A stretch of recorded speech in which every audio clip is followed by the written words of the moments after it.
자, 오늘 우리 신명기 볼 것입니다. 신명기 볼 텐데요. 이제 토라의 마지막 책이죠. 그 모세오경의 마지막 책인데요. 마지막 책을 보기 전에 전체 한번 앞에까지 정리를 하고 신명기를 좀 볼까요?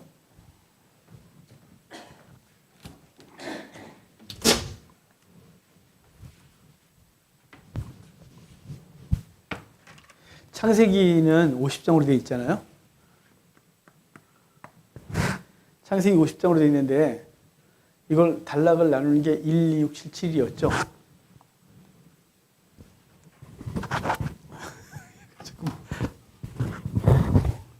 1, 2, 6, 7, 7이었어요. 1장부터 11장까지가 창조, 12장부터 25장까지가 아브라함, 26장 한 장이 이삭, 27장부터 36장까지가 야곱, 37장부터 50장까지가 요셉이었어요. 기억하시죠? 창조, 아브라함, 이삭이, 글씨가 이상했어요. 이삭, 야곱, 요셉이죠. 그래서 이거 창조는 1장부터 5장까지가 창조, 6장부터 10장까지가 홍수, 11장이 바벨탑 사건이라 그랬어요.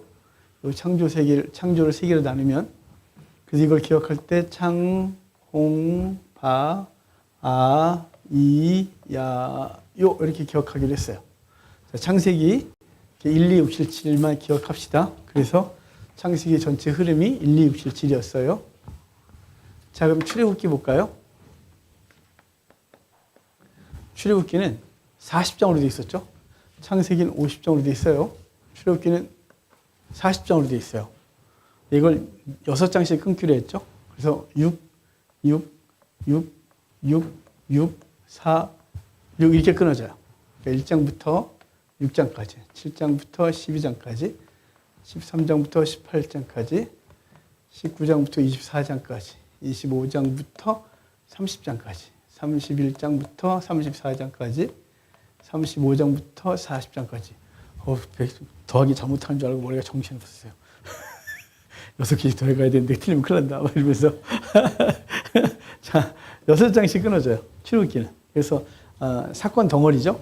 첫 번째 덩어리가 출애굽의 배경과 소명이에요. 그러니까 배경, 소명. 이게 출애굽기 첫 번째 덩어리죠. 그러니까 모세가 왜 등장하는지에 대한 얘기. 그래서 요셉을 알지 못하는 세왕이 일어나서 박해하는 얘기를 시작해서 모세가 등장하고 모세가 소명받는 장면이거든요. 그 다음에 7장부터 12장까지가 10장이에요. 10장, 피계, 이파, 악독, 우매, 흑장. 10장. 그리고 13장부터 18장까지가 이동이에요. 애국에서 출발해서 시내산까지. 이동은 원망이 시작된다 그랬죠. 하나님 앞에서 이 땅에서 나를 건져주소서, 이 지옥 같은 삶에서 나를 구출하소서, 그래 해줄게. 그럼 이제 그 구출하는 과정이 필요하지 않겠어요? 그게 짜증나는 거죠. 우리 생각하기를 지금 이 지옥 같은 삶에서 갑자기 천국으로, 지금 재정이 10원도 없는데 갑자기 로또가 당첨돼서 갑부로, 뭐 이렇게 되는 걸 원하는 거잖아요. 우리가 생각하는 하나님의 응답은. 근데 하나님은 그렇게 일하지 않으시고 과정을 거쳐간다는 게 늘 문제죠. 그게 우리는 원망이 일어나요. 그래서. 그 다음에 19장부터 24장까지가 시내산 도착해서 율법을 받는 얘기가 있어요. 그리고 24장에서 피 뿌려 언약하죠. 25장부터 30장까지가 이제 성막 규례. 성막을 받아요. 이렇게 지으라고. 그래서 성막 규례를 받고 31장부터 34장까지가 두 돌판이죠. 그래서 돌판 받고 부시고 새로 돌판 받고. 그게 돌판 얘기예요. 35장부터 40장까지가 성막 건축이죠. 그리고 봉헌해요. 그게 출애굽기였어요. 자, 그 다음에 레위기. 27장으로 되어 있죠. 레위기는 다섯 장씩 끈자를 써요. 5, 5, 5. 그리고 16장 하나 있고 19장 있고 여기 17장하고 18장 있겠죠? 20장부터 27장까지가 전체 흐름이에요. 그럼 다섯 장이 뭐냐? 첫 번째 다섯 장이 레위기는 제사 제도를 말하겠죠. 당연히 레위인에게 주신 말씀이니까요. 레위기, 그러니까 레위에게 주어서 레위인과 관련된, 그래서 레위 제사법과 관련된 얘기들이 쓰여지는 거예요. 레위인. 그래서 첫 번째가 1장부터 5장까지가 5대 제사를 거론해요. 그래서 5대 제사. 그러니까 번소, 화제권, 번제, 소제, 화목제, 속죄제, 속건제. 그 5개의 제사를 열거해요. 이렇게 이 제사를 지내라. 그리고 6장부터 10장까지가 5대 제사를 어떻게 집례할 거냐. 그래서 제사장에 대한 규례. 그래서 6장, 7장은 5대 제사가 다시 거론되면서 너희 아론과 너희 아들들은 이 제사를 이렇게 집례해라 라는 집례법을 가르쳐주고, 그 다음에 기름 부음 받고, 그리고 애가 자꾸 정신이 하나도 없네. 아주 그냥 아니 그렇다고 울지 말라고 할 수도 없어요. 뭐 2달 된 놈이 뭘 알겠어요. 계속 울어야지. 계속 죄송해요. 여기 애기 소리 안 들어가는데 저기서 애가 계속 우니까 정신이 멍해져 갖고. 5대 제사 있고요. 6장, 7장은 5대 제사를 이렇게 집례해라. 그리고 8장은 유임식, 그러니까 기름 부음 받고, 9장은 취임식, 첫 번째 제사를 집례하고, 10장은 그 아론의 두 아들 갑자기 나답과 아비후가, 홈리와 비나하스가 헷갈려서 그래요. 나답과 아비후가 엉뚱한 짓 하다가 불타 죽는 얘기 있었죠. 그래서 규례대로 해라. 그 다음에 그 하나님 앞에 나갈 땐 포도주와 독주를 금해서 옳고 그름을 분별해라. 이런 얘기 있었죠. 그 다음에 세 번째 5장은 11부터 15장까지는 정결례가 필요한 규례. 그러니까 하나님과 관계 속에서 부정해진 거죠. 그래서 동산, 나병출, 그래서 동물 규례, 산모 규례, 나병 환자 규례, 유출병 환자 규례. 그래서 이 5장에 걸쳐서 동물, 그 다음에 산모, 그리고 문둥병 규례, 그리고 유출병 환자, 성병 규례. 그래서 하나님 앞에 부정하게 됐을 때 정결례를 지내는 얘기를 여기서 해줘요. 16장은 대속죄일 규례예요. 19장은 주제장이에요. 내가 거룩하니 너희도 거룩하라고 대속죄일이죠. 대속죄일 얘기가 16장이에요. 그 사이에 피성 그랬어요. 피로 번복된 성업이 있다고 그냥 그렇게 기억하라고요. 피에 대한 규례, 섹스에 대한 규례. 20장부터 27장까지가 이렇게 기억한다 그랬죠. 우제, 성절, 보안, 축서. 우제, 성철 스님이 보안사에 가서 축서를 써줬대. 이렇게 기억하자고. 우상숭배 처벌 규례, 제사장 처신 규례, 우제, 성물에 대한 규례. 성물은 이거 안 해요. 제가 항상 사람들하고 얘기하다 보면 성물에 대한 규례 자꾸 이걸로 생각하는 경향이 있어요. 왜냐면 우리가 이미지가 이게 성물이라고 되어 있거든요.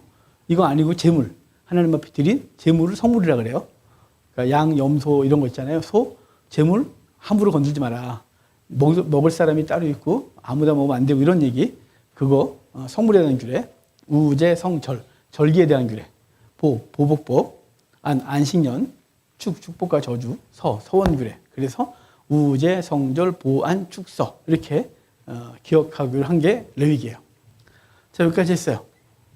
자, 그 다음에 민수기. 우리 지난주에 마쳤던 민수기. 민수기는 36장으로 되어 있어요. 민수기는 졸리니까 모세의 여자친구예요. 민수기라고. 자, 그런데 민수기는 우리 어떻게 기억했냐면 16. 10장, 6장 이렇게 끊어진다 그랬어요. 그러니까 창세기 빼고는 되게 쉬워요, 구조가. 창세기는 1, 2, 6, 7, 7 이걸 좀 말도 안 되는 숫자를 외워야 되고요. 출애굽기는 6, 4, 6. 그래서 다 6장씩 끊어져요. 31장부터 34장까지 두돌판 얘기 빼고는 다 6장씩 끊어져요.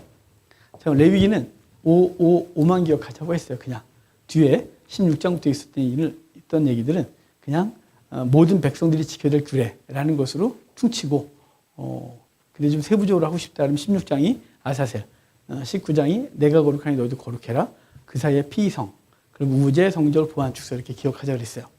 자, 민수기 10장, 10장, 10장, 6장씩 끊어져요. 그게 10장은 장소는 신해산, 그 다음에 10장은 호르산, 그 다음에 10장은 느보산. 그냥 산을 기억하자고 하는 거예요. 다 여기서만 벌어진 게 아니고 그냥 요단 동편, 장소는요. 6장은. 내용을 볼까요? 1장부터 10장까지는 조직 정비와 규례였어요. 정비 규례. 왜냐면 이스라엘 백성들이 애굽에서 나올 때 오합지졸로 나왔잖아요. 그러니까 좀 조직 좀 정비하자 그래서 지파별로 그 다음에 어디에 진치고 어떻게 움직이고 레위인은 어디에 진치고 어떻게 성막을 움직이고 뭐 이런 얘기를 하는 게 1장부터 10장까지 조직 정비와 규례였고 10장은 이동 및 원망이에요. 시내산 출발하거든요. 11장에서. 그리고 가데스 바네아에서 불순종하고 빙빙빙 도는 얘기. 그래서 가데스 바네아 옆에 호르산이 있어요. 주변에. 그래서 11장부터 20장까지가 호르산을 중심으로 해서 이동 및 원망하는 사건이에요. 또 이동하고 원망하고 불평하고 좌절하고. 자, 세 번째 10장은 10장은 21장부터 30장까지. 그죠? 이거는 요단도 모압 광야에서 느보산 근데 모압 광야에서 이제 출발하고 그래가지고 에돔 땅 때문에 돌다가 불뱀에 물려 죽고 그다음에 발람과 발락 사건이 있고 그런 얘기들이 있는 게 이 모압 광야에서의 10장이에요.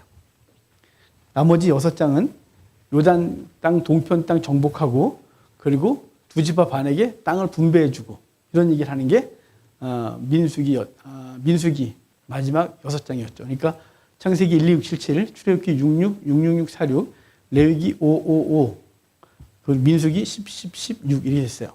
근데 우리 오늘 봐야 될 신명기 봐야겠죠? 신명기 볼 텐데요. 요즘 제가 이 강의를 별로 안 해갖고 장별 암송하는 방식을 예전에 맨 처음에 제가 28살에 고시원 들어갔다 나온 다음에 이것만 했어요. 아는 게 없어갖고. 성경 내용은 모르겠고 제목은 잡았고 이것만 강의했어요. 다니면서. 그럼 또 제가 많이 아는 줄 알고 사람들이 착각을 하죠. 아주 그냥 사기쳤어요. 사기. 그냥 제목만 잡고 사기치는 거죠. 다 아는 것처럼. 속으로 좀 물을까봐 질문할까봐 공포에 떠는 그러니까 질문 못하게 막 해놓고 끝내고 도망가야 돼요. 괜히 거기서 있다가 목사님 그게 뭐예요? 그러면 이제 망신당하는 거잖아요. 옛날에 그 공포였어요. 근데 이제 저만 그런 게 아니고 저한테 공부하러 오셨던 목사님 중에 우리 한국교회 성경 암기 프로그램이 굉장히 많거든요. 제목 암기하는 프로그램들이. 이게 어떤 거라고 말하면 또 이제 출원해 가면 안 되니까. 어떤 목사님이 통독을 들어줬어요. 그 목사님이 그 프로그램에 주 강사하셨던 거예요. 어떤 프로그램에 성경 제목 기억하게 하고 전체 흐름 기억하게 하는 강사하셨는데 그분이 저한테 예전에 제가 좀 공포를 갖고 있는 거예요. 사람들이 자기 성경을 너무 굉장히 많이 아는 줄 아는데 자기는 너무 무섭대요. 그러니까 프로그램 공부해서 자, 이제 이렇게 기억시키는 거죠. 창세기는 무슨 얘기고 출애굽기 무슨 얘기고 뭐 이런 거. 그 다음에 이제 바이블 동서남북 같은 경우는 이렇게 액션으로 또 하는 거 있어요. 막 그런 거 했는데 그럼 이제 성경 전체를 훑었으니까 사람들은 성경을 많이 아는 줄 알고 질문을 던진다는 거예요. 그게 너무 무서웠대요, 사실은. 강의를 하면서도 누가 질문을 할 것 같으면 막 이 소름이 막 돋고 막 어떻게 할 줄 모르고. 그래서 이제 제 얘기를 듣고 와서 공부를 하고 나서 그분이 너무 편안해졌다고. 지금도 계속 그분은 저하고 계속 성경할 때도 들어오고 강의하면 웬만하면 또 들어오시고 계속 그분은 계속 현장에서 강의를 하시니까 강의를 하면서도 해결이 안 되는 많은 문제들이 있지 않겠어요. 그것 때문에 계속 저하고 공부하고 그러시는데 그분이 그 공포를 제가 예전에 과거에 성경을 이렇게 내용을 파악하기 전에 제목만 강의하고 다니면서 너무 공부했어요. 물어볼까 봐. 지금도 다 몰라요. 지금 뭐 알아봐요. 얼마나 하겠어요. 지금은 근데 웬만한 건 답을 할 수 있지만 예전에는 웬만한 게 아니고 거의 못했어요. 거의. 이거 하느라고. 근데 이제 창세기 그러니까 주제 이거 강의하는 게 주 내용이었으니까. 근데 요새는 이게 주 내용이 아니에요. 그냥 한번 훑고 넘어가죠. 그러니까 여러분들이 이거 몇 번 들어도 뭐랄까 저거를 다 기억하지 못하는 건 이걸 발음이 이렇게 안 나오지. 이걸 집중적으로 강의한 게 아니니까요. 우리가 공부하는 건 내용을 공부하고 싶은 거죠. 자, 신명기 볼게요. 신명기는 가리 7일 이렇게 기억해요. 가리 7, 1. 뭐냐면요. 1장부터 11장까지, 리 12장부터 26장까지, 7, 27장부터 30장까지, 1, 31장부터 34장까지. 신명기는 34장으로 되어 있거든요. 근데 왜 가르칠 일이냐면, 이제 기억을 해야 되는데, 창세기 빼고 출애굽기는 66, 66, 46. 레위기는 5, 5, 5. 신명기는 10, 10, 16. 굉장히 쉽잖아요. 근데 신명기를, 민수기. 신명기 딱 왔는데 또 창세기 꼴이 나는 거예요. 그러니까 뭔가 공동된 숫자는 없고, 이걸 공동된 숫자를 만들려고 그래도 안 만들어지고. 그래서 이걸 맨 처음에 제가 어떻게 외우게 했냐면, 이렇게 외우게 했어요. 1, 2, 7, 1. 1, 2, 7, 1. 이렇게 외우게 했어요. 1, 2, 7, 1이에요. 1, 2, 7. 그런데 이게 뭔가 이상한 거예요. 그런데 가만 보니까 신명기는 신세대에게 가르치는 얘기거든요. 신명기는 느보산에서 가나안 땅 들어갈 신세대에게 그 땅에선 이렇게 살아라라는 걸 가르치는 거예요. 말 그대로 신명기죠. 그래서 가르칠 일 이렇게 기억하는 거예요. 가르칠 게 있는데 가르치다가 표준어지만 이해가 되시죠? 가르칠 일 이렇게 기억했다고. 그래서 그냥 일장을 여기다 왜 있노? 여기 빨간색이 여기 와 있어야지. 그래서 1, 2, 7, 1 이렇게 기억하던 걸 가짜로 바꿨어요. 그래서 가르칠 일. 왜 이 과정을 말씀드리냐면 신명기 기억하는 법을 머릿속에 넣자고. 가르칠 일이에요. 이해가 되시죠? 피곤하시군요. 자, 1장부터 11장까지 가는 회고예요, 회고. 자, 지금, 이스라엘 백성들, 신세대들이 모압 평지에 딱 있어요. 그래서 모세가 그 신세대들에게 그걸 가르치는 거거든요. 가나안 땅에 들어가거든. 이렇게 살아라. 라는 얘기를 해줄 건데, 그 전에 모세는 그 백성들에게 과거 사건을 회복시켜요. 회고해요. 우리가 왜 지금 9세대들, 너희 부모 세대들이 다 광야에서 죽은 줄 아느냐? 이것 때문에 그래. 또 다시 한번 하고 이것 때문에 그래. 그러니까 너네는 하나님께 주신 말씀을 잘 받고 그걸 기억하고 지키고 살아. 이 얘기를 해주는 게 1장부터 11장까지가 회고예요, 회고. 그러니까, 속된 말로 어르신의 잔소리, 노인네의 잔소리 같은 거예요. 그래, 너네 있잖아. 너네가 잘나서 부른 게 아니야. 너네 못난 거야. 근데 하나님 너를 부르셨어. 근데 너희가 광야에서 불순종했거든? 그래서 너희가 다 죽은 거야. 십계명 줬잖아. 십계명 기억하고 살아. 라고 이런 얘기를 2번 반복해요. 2번. 좀 이따 반복은 나중에 해서 볼게요. 자, 그래서 1장부터 11장까지가 회고예요. 회고. 과거를 회고해요. 그래서 기억하게 하고 왜 망했는지, 우리가 가서 해야 될 일이 무엇인지 얘기를 해주는 게 1장부터 11장까지예요. 12장부터 26장까지는요. 이걸 신명기 법전 그래요. 신명기 법전이란 레위기 얘기를 갖다가 여기다 다시 쓰는 거예요. 그 대신 레위기 없는 얘기가 첨부돼요. 왜 첨부되냐면 레위기는 광야에서 지켜야 될 이스라엘 백성들의 규례예요. 광야에서 지켜야 될 규례. 그러니까 레위기는 뭐 할 때 준 거냐면 시내산에서 율법을 줄 때 그리고 성막 규례와 함께 같이 주거든요. 그러니까 광야에서 어떻게 성막에서 예배하고 어떻게 광야에서 거룩함을 지키느냐가 목적이에요. 근데 신명기는 가나안 땅에 들어올 거잖아요. 그럼 가나안 땅에 들어오면 규례가 추가돼요. 또 축소되기도 하고 어떤 건. 왜냐하면 우리가 생각하면 이게 여행자로 살아야 될 규례가 있고 정착민으로 살아야 될 규례가 있잖아요. 그러니까 요즘 사람들 캠핑 가잖아요. 근데 집에서 사는데 캠핑처럼 살면 골치 아프지 않겠어요? 근데 캠핑을 가는데 집에서 사는 것처럼 장롱부터 다 이사 가면 안 되잖아요. 그러니까 레위기는 광야에서 지켜야 될 규례예요. 그러니까 가나안 땅에 들어가서는 신명기죠. 근데 거기선 광야에 없었던 얘기가 첨가되죠. 예를 들어 대표적인 게 왕정제도예요. 레위기는 없어요. 왜냐하면 거긴 왕이 필요 없는 거죠. 가나안 땅에 들어가면 왕으로서의 삶을 살아야 되는 거죠. 그러니 왕이 있어야 돼요. 그러니까 그렇게 또 고기를 먹는 규례 같은 경우는 광야에선 회막 앞에서 잡아야 돼요. 근데 가나안 땅에 들어가면 그냥 집에서 잡아먹어요. 조금씩 바뀌어요. 또 추가되거나 바뀌거든요. 그게 신명기 법전이에요. 레위기에 주어졌던 걸 신세대에게 다시 추가하거나 주석을 붙여서 설명해 주는 얘기가 신명기 법전. 자, 두 번째 덩어리 이해되셨죠? 자, 그 다음에 27장부터 30장까지는요. 회고, 신명기 법전, 그리고 깜짝이야. 생각이 안 났어요. 순간적으로. 축복과 저주장이에요. 왜냐면 28장이 주 내용이 들어가 있거든요. 축복과 저주 내용이. 레위기에는 이게 26장이었어요. 레위기에서 26장이었는데 신명기에는 28장이 그 내용이에요. 레위기에 있는 축복과 저주장보다 훨씬 길어요. 왜냐면 거기에다 주석을 붙여놓은 거예요. 신명기 법전. 더 자세하게 이래야 돼 라고 해주는 얘기가 신명기 법전에 있는 축복과 저주장이거든요. 축복과 저주장의 앞뒤를 보면 27장부터 30장까지를 다 축복과 저주에 해놨잖아요. 27장은 너네 가나안 땅에 들어가거든. 에발산과 그리집산에서 축복과 저주를 선포하라. 28장이 그 내용이에요. 29장은 혹시나 불순종하여 먼 나라에 가면 어떻게 돼요? 라고 그랬더니 내가 너희를 돌아오게 하리라. 라는 얘기까지 있는 게 이제 27장부터 30장까지가 축복과 저주장이에요. 31장부터 마지막 장까지가 이제 여기 1이잖아요. 이 부분은 모세의 유언하고 모세의 죽음이 있는 얘기가 31장부터 34장까지예요. 그러니까 모세의 유언과 죽음이 마지막 덩어리죠. 그래서 신명기는 가리칠일. 첫 번째가 회고, 두 번째 덩어리가 신명기 법전, 세 번째 덩어리가 축복과 저주장, 네 번째 덩어리가 모세의 유언과 죽음이에요. 그게 신명기 얘기죠.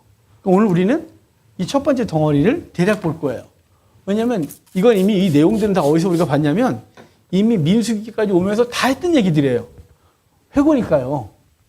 출애굽부터 해갖고 지금 요 모압 평지까지 올 때까지 이야기들을 써놓은 게 회고거든요. 1장부터 11장까지. 그러니까 이 부분은 중요 부분만 보고 오늘 넘어갈게요. 11장까지 오늘 다 마칠 건데요. 자, 1장부터 쭉 보면 자, 1장 32절 33절 볼까요?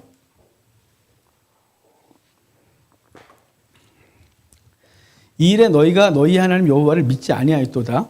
그는 너희보다 먼저 그 길을 가시며 장막 칠 곳을 찾으시고 밤에는 불로 낮에는 구름으로 너희가 갈 길을 지시하신 자이시라 라고 해서 주님께서 그들을 애굽에서 건져내시고 그들의 부르짖음을 건져내신 다음에 그분께서 앞서 가셔서 불기둥과 구름기둥으로 인도하셨다는 걸 말씀해 주고 있죠. 성령의 이끄심을 따라 그렇게 했다.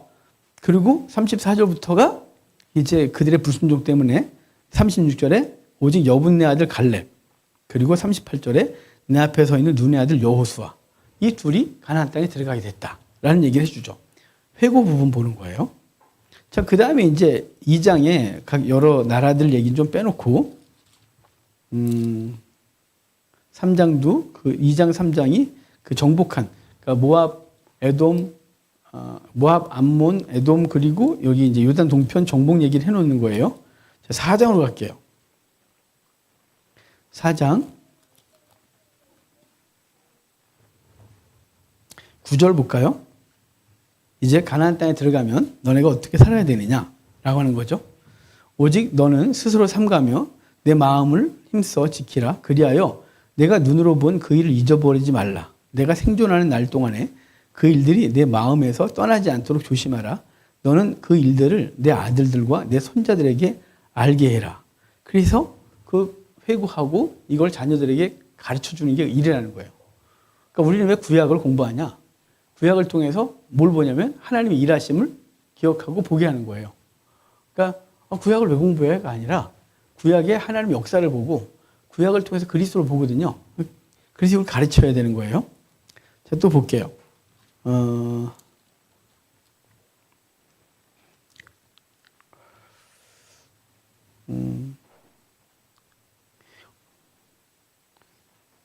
다 보자니 너무 많이 보는 것 같고 고민이 많아요. 아까도 예배 전에 어디 뭐 살다가 다 찍다가 너무 많아. 줄여 말고 오늘 내로 11절까지. 왜냐면 회고 부분 볼 거니까 갈등만 자꾸 돼요. 자, 우리 일단 봅시다. 29절. 우리 4장 29절. 그러나 내가 거기서 내 하나님 여호와를 찾게 되리니 만일 마음을 다하고 뜻을 다하여 그를 찾으며 만나리라. 이 모든 일이 내게 임하여 환난을 당하다가 끝날에 내가 내 하나님 여호와께로 돌아와서 그의 말씀을 청종하리니 내 하나님 여호와는 자비하신 하나님이시라. 그가 너를 버리지 아니하시며 너를 멸하지 아니하시며 내 조상들에게 맹세하신 언약을 잊지 아니하시리라. 이렇게요. 자, 5장으로 가볼까요? 5장은 5장 1절에 모세가 온 이스라엘을 불러 그들에게 이르되 이스라엘아 오늘 내가 너희의 귀에 말하는 규례와 법도를 듣고 그것을 배우며 지켜 행하라. 자, 듣고 배우고 지키래요. 그게 이제 말씀을 주신 건데 그 이야기가 십계명이에요. 듣고 배우고 지켜야 되는 거죠. 그게 십계명이에요. 그래서 7절부터가 이제 나 외에는 다른 신을 내게 두지 마라. 그래서 십계명 전문이 나와요. 십계명 전문이 성경에 딱 2번 나와요. 하나는 출애굽기 20장, 하나는 오늘 신명기 5장. 신명기 이게 말이 이쪽에 죄송해요. 십계명 전문이 나온 데가 출애굽기 20장, 신명기 5장이에요. 신명기 10장에 가면 그 십계명 전문은 나오질 않은데 십계명을 지키라고 그 십계명에 대한 얘기를 써요. 그러니까 십계명이 3번 등장한다고 생각하면 돼요. 20장, 출애굽기 20장, 그리고 오늘 5장, 그리고 이따가 볼 10장. 10장 보실래요? 10장은 1절 보면 그때 여호와께서 내게 이르시기를 너는 처음과 같이 2돌판을 다듬어 가지고 산에 올라 내게로 나오고 또 나무궤를 만들라. 그래서 그 돌판을 새겨주신 얘기를 해주고 있는 거예요. 그래서 그거를 궤에 넣었다 그러죠. 그러니까 첫 번째 돌판은 부셔져서 없어졌고 2번째 돌판이 지금 궤짝에 있는 거예요. 그 나중에 이제 10장 가서 다시 이 돌판 얘기를 좀 하고 넘어갈게요. 자, 전문 내용이 있는 건 출애굽기 20장 그리고 신명기 5장이에요. 그거 기억해 두시면 돼요. 그러니까 그 백성들에게 그 백성들 애굽에서 끌고 나왔는데 그 백성들이 불순종하여 광야에서 죽게 됐다라고 해놓고 너희에게 주신 십계명이 있다. 십계명 줬잖아. 그러니까 그 십계명 잘 지켜. 그 얘기가 전반부예요. 그래서 5장에 십계명이 나오고 5장에 6장 가보면요. 6장에서 이제 뭐라 그러냐면 5절에 유대인들이 제일 중요하게 여기는 성경이 신명기 6장 5절부터예요. 너는 마음을 다하고 뜻을 다하고 힘을 다하여 내 하나님 여호와를 사랑하라. 오늘 내가 내게 명한 이 말씀을 너는 마음에 새기고 내 자녀에게 부지런히 가르치며 집에 앉았을 때든지 길을 갈 때든지 누워있을 때든지 일어날 때든지 이 말씀을 강론할 것이며 너는 또 그것을 내 손목에 매어 기호를 삼으며 내 미간에 붙여 표로 삼고 또 내 집 문설주와 바깥문에 기록해라. 그러죠? 그러니까 1장부터 6장까지가 한 번의 회고를 2번 비슷한 얘기를 반복하거든요. 그러니까 히브리 문학에서 단어나 문장이나 내용을 2번 반복하면 중요한 거라 그랬죠. 그러니까 11장까지가 2번 반복이에요. 그 첫 번째 반복이 6장까지고 7장부터 11장까지가 또 한 번 비슷한 얘기를 반복할 거예요. 그러니까 진짜 1장부터 6장까지 전체 내용이 뭐냐면 하나님께서 너희를 이끌어냈는데 너희가 불순종하여 광야에서 다 죽었다. 그러니까 너희는 하나님 말씀을 기억해라. 율법을 줬다. 그래서 너는 율법을 기억하고 율법을 잘 지켜라. 그래서 거기 마음을 다하고 뜻을 다하고 힘을 다하여 내 하나님 여호와를 사랑해라. 이렇게 말하죠. 그 얘기를 줬다는 거예요. 이걸 얘기를 하는 거죠. 그러니까 유대인들은 이걸 되게 중요하게 여기는 건 그들의 진짜 손목에 이마에 그 다음에 문에 다 붙여놨거든요. 신명기 6장 5절을 붙여놨어요. 6장 5절. 제가 전에도 말씀드린 것 같아요. 유대인에게 있어서 좀 배우고 싶은 것이 몇 가지 있거든요. 근데 이제 그게 잘못 흉내내다간 또 별 희한한 소리를 다 듣고 이단 소리 들을까봐 못하는 거죠.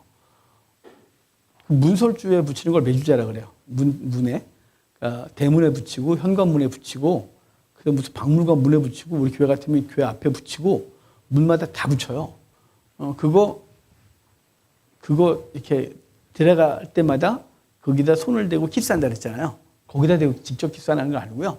거기서 이렇게 해서 이렇게 입에 대요. 그리고 뭐라 그러냐면 여호와는 나의 하나님이시오. 내가 여호와를 섬길 것이고 내 자녀에게 가르치겠나이다. 이거 3개를 반복해요.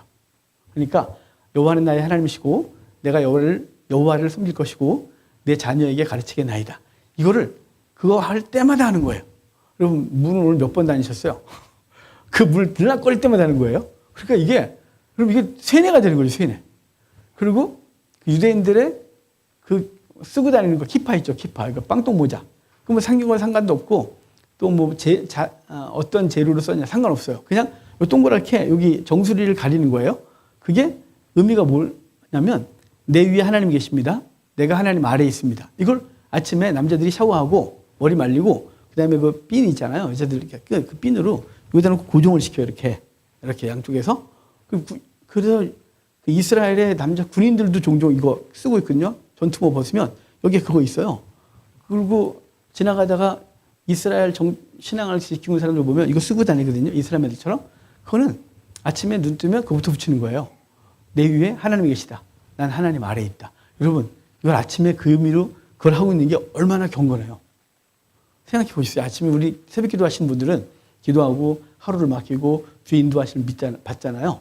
그것처럼 그들은 그 형식적인 것 같지만 그걸 머리에 뒤집어 쓰면서 나는 주님 안에 있고 내 위에 주님이 계십니다. 라고 살아가니 얼마나 담대하고 겸손해지겠어요. 그리고 그들이 기도할 때 여기다 저기 있잖아요. 이거 뭐 여기 쓰고 하나는 심장 왼팔에다가 저 까만 가죽을 7번 감은 다음에 여기 이만한 걸 여기 가슴에 붙여요. 심장에 붙이는 거예요. 이렇게. 여기가 심장이 혹시 오른쪽에 계신 분은 안 계시죠? 여기 심장 가까이에 이 말씀 두는 거예요. 그래서 기도할 때 머리에 가슴에 이 신명 6.5절 이걸 기억하고 기도하는 거예요. 기도할 때 탈릿이라는 보자기를 쓰거든요. 다 저 뒤에 있어요. 탈릿을 큰 보자기를 써요. 이렇게 여기까지 내려와요. 그래서 가끔 영상이나 보면 이스라엘 남자들이 그 통곡의 벽 앞에서 그걸 이렇게 뒤집어 쓰거든요. 거기에 이렇게 네 규탱이에 이렇게 술이 이렇게 있거든요. 탈릿. 그게 뭐냐면 이 탈릿을 왜 쓰냐면 내가 하나님의 보호 아래에 있습니다. 라는 뜻이에요. 의미가 좋죠. 우리 한번 해볼까요? 예배당 들어올 때 탈릿 하나씩 다 나눠주고 다 뒤집어 쓰고 앉아서 예배 드리고 여기 맞박이래. 이런 쓰면 안 되는데 이마에 여기에 저 까만 통을 하나 이렇게 달고 또 이제 여기 메주자를 다 달아놔서 막 이러고 들어오고 남자들은 여기다 하나 이렇게 정수리에 머리가 없는 분들도 가리면 괜찮으니까 가리고 그럼 이상하겠죠. 중요한 건 뭐냐면 저는 그들의 전통을 공부하면서 야 이들이 어떻게 하나님을 버릴 수 있겠어요. 그러고 사는데 문을 들락거릴 때마다 하나님 얘기하고 기도할 때 이마에 심장에 그걸 붙이고 저 갑자기 생각이 안 나지. 아유 저거 붙이고 그 다음에 탈리 쓰고 그 다음에 이 키파 쓰고 이러고 살아가는데 어떻게 하나님을 믿겠어요. 그들이 예수 그리스도가 없어서 걱정이라니까요. 이렇게 강팍해져 있는 거야. 그게 이미 굳어 있으니까. 그래서 그리스도가 뚫고 들어가기가 너무 어려워요. 하나님께서 언젠간 그들을 해체시키고 그리스도가 그들 속에 자리할 줄 믿어요. 그러니까 중요한 건 우리가 그렇게 그 주님을 인식하고 살아가는 그 힘이 있어야죠. 6장까지 그게 있다면 7장부터 또 한 번 반복이에요. 비슷한 얘기를. 반복하는데 자 7절 볼까요? 7장 7절 여호와께서 너희를 기뻐하시고 너희를 택하심은 너희가 다른 민족보다 수요가 많기 때문이 아니라 너희는 오히려 모든 민족 중에서 가장 적기 때문이다. 이게 뭐냐면 하나님 너를 선택한 건 네가 잘나서가 아니야. 너가 무슨 대단한 일을 하거나 아주 신앙이 좋거나 뭐 민족이 크거나 이래서가 아니야. 너희가 가장 약하고 그래서 너희를 선택한 거야. 이 말은 자랑할 것이 하나도 없다 이 말이야. 우리가 우리의 노력도 우리의 힘도 아니라서 하나님 앞에 자랑할 것이 없는 정말 힘도 없는 민족을 건지신 거죠. 우리 그 에스겔서 16장을 보면 에스겔서 16장이 19금서거든요. 이스라엘 백성들이 지금 현재 이스라엘 사람들도 아가서하고 에스겔서 16장은 성인이 되기 전까지는 안 읽혀요. 왜냐하면 성적 묘사가 강하기 때문이죠. 그래서 요즘 아이들을 여러분이 키우면서 애들이 볼 수 있는 영화, 볼 수 있는 또 뭐 책 이런 것들 구별하잖아요. 애기들 보는데 거기에다가 마동석 씨 나오는 마동석 씨 나쁜 건 아니에요. 마동석 씨 나오는 한 방에 때려 이런 영화를 계속 보여준다? 그럼 애들이 얼마나 폭력적이겠어 남자들이. 그래 한 방이면 가는 거야 이러면서 그런 거 안 보여주죠. 그러니까 그 나이에 맞는 영화를 보여주고 영상을 보여주잖아요. 그러니까 그것처럼 유대인들이 성인이 되기 전까지는 아가서하고 에스겔서 16장은 못 읽게 해요. 성인이 된 다음에 읽게 하죠. 왜냐하면 아가서도 성적 표현이 너무 노골적이 돼서 그렇고 16장도 그 에스겔서 16장도 바로 그런 성적인 묘사가 있거든요. 근데 거기 보면 그 에스겔서에 보면 하나님이 지나가시다가 길 옆에 태어나자마자 버린 여자 아이가 있었는데 그 아이를 데려오죠. 너도 살아야 한다. 너도 살아야 한다. 그래서 그 아이를 데려다가 목욕을 시키고 소금으로 소독을 하고 그리고 그 아이를 아주 아름답게 키우죠. 아름답게 키웠는데 그 여자가 애굽의 하체, 아수르의 하체, 바벨론의 하체 큰 것들 쫓아다니면서 음란 행하는 걸 보면서 하나님은 그를 버릴 수밖에 없는 슬픈 얘기를 해주는 게 16장이거든요. 그러니까 이스라엘 백성들이 거기 너도 살아야 한다 이 말은 그 이스라엘 백성들의 역대 그걸 보면 우리 노아의 세 아들 셈, 함, 야벳이 있죠. 셈, 함, 야벳이 있는데 자 여기 봅시다. 잠깐만. 노아가 있어요. 노아의 셈, 함, 야벳이 있죠. 야벳이 있어요. 근데 셈의 아들 중에 아르박삿이라고 있어요. 이 아르박삿이 얘만 영역이 없어요. 셈, 함, 야벳의 후손들이 다 나라를 만들거든요. 그들의 이름으로 영역을 구축해요. 얘만 없어요. 얘만. 그리고 얘가 떠돌이 생활하죠. 얘가 떠돌이 생활하다가 이 후손 중에 누가 영역을 하나 구축하냐면 에벨이요. 이때 이 함의 후손 중에서 니므롯 때예요. 니므롯이 바벨탑을 쌓고 그 바벨탑 쌓은 것 때문에 언어가 흩어지고 민족이 흩어지죠. 흩어질 때 에벨이 어디로 가냐면 유프라테스 강 건너편으로 가요. 여기 유프라테스 티그리스 강이 있으면 유프라테스 상류에 하란 지역이 있거든요. 하란 지역으로 가서 나라를 만들어요. 에벨의 이름을 따서 에불라 왕국을 만들어요. 에불라 왕국을 만들어서 얘가 다스리거든요. 약 200년간 유지하다가 역사 속에 사라져요. 그러니까 이 아르박삿의 후손 중에 에벨이 그래도 나름대로 하나 얘도 뭔가를 만든다고 생각했는데 없어지죠. 그래서 에벨 때문에 이 에벨 때문에 히브리 민족이 생긴 거예요. 히브리 강을 건너온 자. 그래서 에벨이 약간 좀 그 앞에 단어가 약간 강조되면서 히브리가 돼요. 히브리 민족이 에벨의 후손이라는 거죠. 근데 얘도 또 무너졌으니까 이 아르박삿의 후손들은 영역이 없는 거예요. 이곳저곳 떠돌아다니는 거죠. 그 떠돌이 중에 데라의 아들 아브라함이 있는 거예요. 하나님이 너도 하나 살아야지. 너도 영역 구축해야지. 그래서 얘네들 어디로 왔어요? 에벨의 후손 중에 아브라함을 선택하셔서 가나안 땅에 심으시고 가나안 땅에서 풍성하게 하시죠. 지금 그 얘기를 하는 거예요. 하나님께서 너희를 선택하시면 너희가 강하거나 대단하거나 잘나서가 아니라 너희는 가장 약했고 그 약한 것을 붙들어서서 너희를 이제 세웠다고 하는 말이 7장 7절인 거예요. 그러니까 저와 여러분이 구원받은 것은 우리가 잘나서가 아니에요. 그러니까 자신의 신앙을 자랑하거나 자신에게 주시는 은사를 자랑하면 안 돼요. 이게 여러분 얼마나 어리석은 건 줄 아세요? 여러분 우리가 은사가 없다고 생각하는 경향이 있거든요. 여러분 은사는 선물이에요. 카리스. 그래서 여러분 그러니까 우리가 교회 내에서뿐만 아니라 세상에서 하나님께서 주신 걸 자랑하는 것처럼 바보가 없어요. 그게 뭐냐면 여러분 다 은사한 거 아시죠? 공부 잘하는 것도 은사예요. 저에게 서울대를 가라. 그냥 처음부터 포기할게요. 전 갈 생각도 없고 가고 싶죠. 근데 제 능력 갖고는 안 돼요. 왜냐면 저는 그만한 머리 타고나질 않았거든요. 자, 노래. 은사죠. 은사가 아닌가요? 아무나 다 저희 조수미가 될 수는 없습니다. 그죠? 소양이 될 수는 없어요. 그거 은사죠. 하나님 주신 재능이에요. 그림은요. 내가 그림을 한번 그려보리라. 안 돼요, 여러분. 제가 그림을 좀 그렸었거든요. 그림을 그리는 사람들은요. 희한한 일이 하나 벌어져요. 도화지예요. 그림이 보여요. 그러니까 마치 따라 그리기 하는 것 같은 느낌이에요. 그게 그림 못 그리는 사람은 대체 여기 얼굴이 얼만큼 돼야 돼? 눈은 어디 있어야 돼? 막 이러잖아요. 아니요. 그림에 은사가 있는 사람들은요.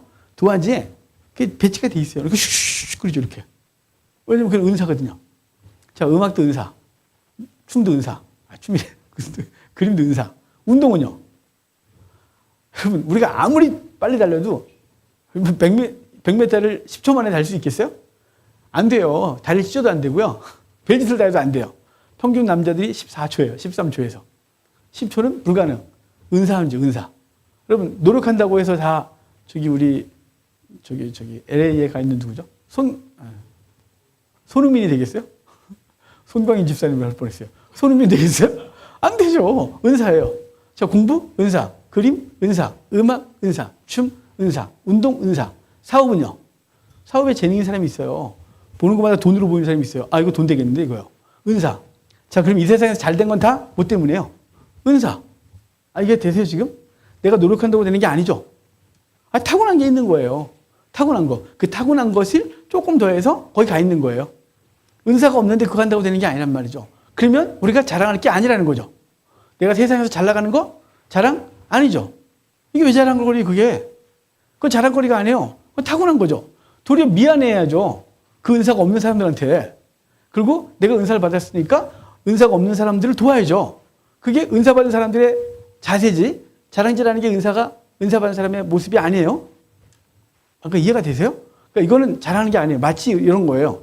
제가 우리 그 은사에 대한 설명을 할 때, 고린도전서 13장, 14장 은사에 대해서 설명할 때, 은사는 뭐가 가냐면, 그 주인집에 종이, 노예가 밭에 갈 때 밭에 일하러 가면 그 목적을 따라서 가져갈 거 아니겠어요? 밭을 멜 거면 호미, 뭐 배를 멜 거면 낫, 이러고 가져가겠죠? 그게 은사예요. 자, 그런데 그 지가 만든 거예요? 주인이 줬잖아요. 그 일 하라고. 그러니까 그거 갖고 주인한테 자랑질하면 이상하네, 저게. 너 오늘 잘못 먹었니, 너? 갖다 내놓으마. 그리고 넣고 끝나는 거죠. 근데 자랑할 게 뭐라고요? 은사는 자랑하는 게 아니에요. 그러니까 자기 은사가 아니고 하나님께 주신 받은 은사, 그것 갖고 세상에서 잘난 건 자랑할 게 아니에요. 돈 많이 버는 거 자랑할 게 아니죠. 왜냐면 재능이 있었다니까요. 공부 잘해서 서울대 나오고 유학 갔다 오고 잘 나가는 거, 그거 하나님이 태어날 때 그에게 공부 잘하는 재능을 주신 거예요. 그래서 남들은 죽으라고 해도 될까 말까 한데 그냥 읽으면 되는 거예요. 이 사람은. 그림은요. 그려진다 그랬잖아요. 도화지에 그림이 보인다고. 음악은요. 저는 음감이 없어갖고 띵 치면 무슨 의미인지는 안 들려요. 제가 노래라는 건요, 수도 없이 연습해서 하는 거예요. 오늘 82장 오전 찬양했잖아요. 그거 처음 한 찬양이에요. 어제 제가 얼마나 노력했겠어요. 그거 틀어놓고 혼자서 집에서 계속 연습하고. 그래서 오늘 무지기장했거든요. 82편. 찬송할 때 82장. 그래서 초반에 음이 안 잡혀갖고 헤맸어요. 그런데 이제 훈련된 거니까 계속 반복해서 제 입에 붙인 거니까 따라하는 거지. 저는 음악적 재능이 없어요. 타고나는 거예요. 타고나는 거. 타고난 건 잘하는 게 아니다. 이걸 기억하셔야 돼요. 그러니까 우리가 세상에서 잘 나가는 거 잘하는 게 아니에요. 그럼 뭘 자랑하냐? 열매예요. 우리가 재능이 없어도 난 그냥 그 자리에서 성도의 삶을 꾸준히 산 거예요. 묵묵하게. 그래서 사랑의 열매가 맺어지고, 오래 참음의 열매가 맺어지고, 온유의 열매가 맺어지고, 절제 열매가 맺어지고, 충성의 열매가 맺어진 걸 자랑하는 거예요. 그건 자랑이에요. 그래서 서로 자랑하는 거예요. 그거는. 근데 뭘 자랑하지 말라고요? 세상에서 잘 나가는 거 자랑하지 말라고요. 교회 내에서 그거 자랑하면 안 돼요. 근데 그 사람을 파악하기 위해서 그 사람이 어떤 사람인지를 아는 건 중요하죠. 예? 이 사람이요. 그 사람이 전혀 소개가 안 되는데 엉뚱한 소리 할 수 없으니까 이 사람이 지역은 어디고, 이 사람이 어떤 대학을 나왔고, 이 사람이 현재 하는 일은 뭐고, 이 사람이 어떤 상태고, 이걸 아는 건 중요하죠. 근데 그건 자랑이 아니라 그를 소개하고 그를 알아가기 위해서 중요한 정보인 것이지 자랑이 아니에요. 그러니까 우리도 세상에서 그런 거 자랑하지 마세요. 얼마나 어리석어요. 내 게 아닌데 내가 잘나서가 아니라 하나님께서 주신 은사를 그냥 은사를 가지고 개발하여 살아서 잘 된 거예요. 그러니까 그거 갖고 거들먹거릴 것도 없고, 그거 갖고 그렇지 못한 사람을 비난하고 인생을 저렇게 살아, 그러지 마십시오. 이해가 되세요? 이거 아시겠죠? 이건 계속 똑같은 거예요. 우리가 좋은 대학을 나오고 좋은 어떤 재능을 가지고 또 좋은 그 사람의 어떤 은사가 드러나서 남들보다 타고난 어떤 거, 이거 다 은사라니까요. 은사는 자랑하는 게 아니에요. 그거는 선기라고 주신 거죠. 그 좋은 학벌, 좋은 그 재능 갖고 돈 버는 재능, 또 좋은 음악을 통해서 남들도 못하는 타고난 소리, 타고난 음감, 타고난 재능 갖고 잘난 척하라는 게 아니라 그것으로 그렇지 못한 사람들을 섬기라고 주신 하나님의 은사인 거예요. 그러니까 그건 자랑이 아니라 도구예요. 하나님의 일을 하라는 도구. 이해가 되시죠? 이거 되게 중요한 얘기인데. 자, 어찌됐거나, 그런데 그것 때문에 우리를 부른 게 아니라는 거예요. 왜냐면 그거는 그분이 주시는 거니까. 우리를 약하고 천하고 힘없지만 내가 너를 선택했다. 이래서 은혜인 거예요, 우리가. 그래서 감사하고, 그래서 주를 위해 기꺼이 사는 거예요. 나 같은 것 권하신 하나님 은혜 너무 감사해서 그래서 여기 하나님께서 너희를 선택하시면 너희가 잘나서가 아니라 너희 수요가 작고 보잘것없는데 그 민족 중에 너희를 선택한 거야 라는 걸 알아라 라고 하는 거죠. 그리고 하나님이 이제 그래서 너희들에게 가나안 땅을 주실 거니까 그곳에 들어가서 그 땅을 차지하고 그 땅에서 하나님을 잘 섬기라고 하는 거예요. 우상 숭배하지 말라고. 자, 우리 17절 볼까요? 자, 7장 17절. 12절 봅시다. 12절. 너희가 이 모든 법들을 듣고 지켜 행하면, 그러죠? 법들을 듣고 지켜 행하래요. 그럼 내가 그 앞에, 너희 앞에 있는 모든 대적들을 쓸어버리겠다고 말합니다. 그리고 25절 가봅시다. 25절. 너는 그들이 조각한 신상을 불사르고 그것에 입힌 금이나 은이나 금을 탐내지 말고 취하지 마라. 너희가 그것을 취하고 섬기면 진멸될까 두렵다. 라고 하는 거예요. 그러니까 내가 너희를 선택한 건 잘나서가 아니야. 너에게 아주 약해. 근데 그럼에도 불구하고 너희를 선택했어. 그리고 가나안 땅을 줄 거야. 그 너희 앞에 있는 모든 걸 내가 물리칠게. 근데 너희가 해야 될 건 뭐냐면 우상 숭배하지 말고 나만 잘 섬겨. 나하고 관계를 잘해. 이게 목적인 거예요. 또 나만 잘 섬겨 그러니까 하나님 섬김받기를 원하신다. 그게 아니라 그 사랑 기억하고 내 백성으로 살아 이런 뜻이에요. 내 백성으로 살아라 라는 것이 주께서 우리에게 주신 은혜인 거죠. 자, 좀 넘어가 볼까요?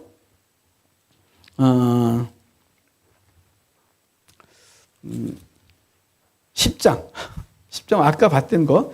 왜냐면 그 안에 있는 얘기들이 다시 과거의 사건들을 되뇌이면서 너네가 그랬을 때 망한 거야 라는 얘기를 해주고 있는 부분이고요. 10장에 오면 돌판을 다시 줬다 그러거든요. 자, 아까 5장에서의 10계명은 첫 번째 돌판에 새겨진 걸 얘기를 하는 거예요. 근데 그건 어떻게 했다고요? 부셔버렸다고요. 근데 34장에서 네가 돌판 만들어 갖고 와. 그래서 갖고 올라가고 하나님께서 친히 손가락으로 그 돌판에 율법을 새겨주시고 그거 갖고 내려왔을 때 모세의 얼굴에 광채가 나고 그 돌판이 어디가 있는 거예요? 지금 언약궤 안에 들어가 있다는 거죠. 그러니까 두 번째 돌판이 언약궤 안에 있는 거예요. 그것은 은혜로 주신 거예요. 그래서 이제 첫 번째 돌판이 갖고 있는 상징성이 율법이고 두 번째 돌판이 갖고 있는 상징성이 그리스도예요. 복음인 거죠. 그래서 이것이 우리 가운데 있고 그 언약궤 안에 있어요. 그러니까 첫 번째 언약은 어떤 느낌이냐면 율법. 그러니까 법이라는 언약이고 두 번째 언약은 은혜라는 언약이 우리 가운데 주어진 거예요. 그래서 모세가 첫 번째 돌판을 받고 내려올 때 인상 빡빡 쓰고 내려왔고 그리고 부셔버렸죠. 두 번째 돌판 받아 내려올 때는 얼굴에 광채가 나는 것이었어요. 그러니까 은혜의 법을 주님께서 우리 가운데 허락하시고 그 법을 가지고 살도록 하신 것. 이게 이제 10장 얘기죠. 11장은 이제 그 말씀대로 지켜 살아라죠. 아까 6장도 마음을 다하고 뜻을 다하고 성품을 다하여 그 하나님을 섬기라고 했어요. 그럼 11장도 그런 내용이 있어야겠죠. 그래서 11장 18절 봅시다. 자, 두 번의 반복이라 그랬죠. 18절. 그러므로 너희는 나의 이 말을 너희 마음과 뜻에 두고 또 그것을 너희의 손목에 베어 기호를 삼고 너희 미간에 붙여 표를 삼으며 또 그것을 너희의 자녀에게 가르치며 집에 앉아 있을 때든지 길을 갈 때든지 누워 있을 때든지 일어날 때든지 그 말씀을 강론하고 또 내 문설주와 바깥문에 기록하라. 자, 아까 신명기 6장 5절부터의 말씀과 비슷하죠. 반복한 거예요. 반복. 왜냐하면 너무 중요하니까요. 그렇게 지켜 살아라. 그러면서 26절이 이제 이 두 번의 반복을 통해서 말씀하시고 싶은 이야기인 거예요. 26절. 내가 오늘 복과 저주를 너희 앞에 두었다. 여러분, 그러니까 우리 앞에 뭐가 있어요? 복과 저주가 우리 앞에 있다는 거죠. 비록 이미 성취가 됐어요. 예수 그리스도를 선택한 우리에게는 복이, 그를 버린 자들에게 영원한 심판이 이렇게 있는 거죠. 그건 이제 우리의 믿음에 대한 얘기고 우리의 삶도 똑같죠. 늘 우리 앞에 선택이 딱 주어져 있어요. 선택할 수 있도록. 하나님의 말씀대로 사느냐 아니면 너희가 그 가나안의 우상을 섬기듯이 이 땅의 우상을 쫓아서 그걸 선택하느냐, 그건 너네가 선택해. 그래서 자유의지를 허락하시고 하나님의 말씀을 따라 사는 자들에게 그것에 있는 결과를 허락하시고 세상을 따라간 자들에게는 세상에 주는 결과를 허락하는 거죠. 그러니까 우리에게 복과 저주가 늘 있는 거예요. 그러니까 이번 한 주간도 우리의 삶에 우리 앞에 복과 저주가 놓여 있어요. 그런데 인간은 탐욕을 따라서 저주 쪽을 선택해요. 바보같이. 왜냐면 그게 당장 이익이 되고 당장 엄청난 어떤 결과를 줄 것 같고 그러거든요. 근데 복 쪽은요. 말씀 쪽은 피곤해 보이고 그리고 자기를 지금 내려놔야 되고 희생을 해야 되고, 그리고 별로 이렇게 매력이 없어요. 그러니까 우리는 뭘 선택하냐면 늘 육신에 근거하여 육신이 원하는 걸 선택해요. 근데 그 결과가 저주라는 거죠. 왜냐하면 그걸 선택했으니까 당연히 그 길을 따라가면 화가 있는 거고, 근데 복을 따라가면요, 말씀을 따라 살면 맨 처음엔 좀 불편해 보이고 손해가 되는 것 같고 어리석어 보이지만 그 말씀 따라서 쭉 따라가면 결과가 복인 거예요. 그러니까 여러분, 이번 한 주간도 우리 앞에 있는 복과 저주를 우리가 선택하라고 하신 말씀을 기억하십시오. 이미 구원의 은혜는 그분이 우리를 선택하셔서 주신 거예요. 내가 선택한 게 아니라. 이해가 되세요? 우리 신약적으로는 예수 그리스도를 선택하심으로 구원이 주어져요. 내가 선택한 게 아니고. 근데 이제 우리의 삶은, 우리 일상의 삶은 네가 선택해. 네가 선택한 것에 대한 결과를 먹을 거야 라고 해서 이 땅의 삶을 선택하라고 하세요. 여러분, 이번 한 주간도 말씀 따라 성경적으로 이게 옳다라고 하는 것에 발을 들어놓으시고 그 삶을 살아내십시오. 당장 손해가 될 것 같고, 그래도 하나님은 그걸 기억하고 결과적으로 그에게 그 선택한 것에 대한 아름다운 결과를 허락하실 줄 믿고 그 삶을 살아내는 우리가 되기를 바랍니다. 오늘 11장까지 하고요, 12장부터 다음 주에 하도록 하겠습니다. 기도하고 마치겠습니다. 하나님 감사합니다.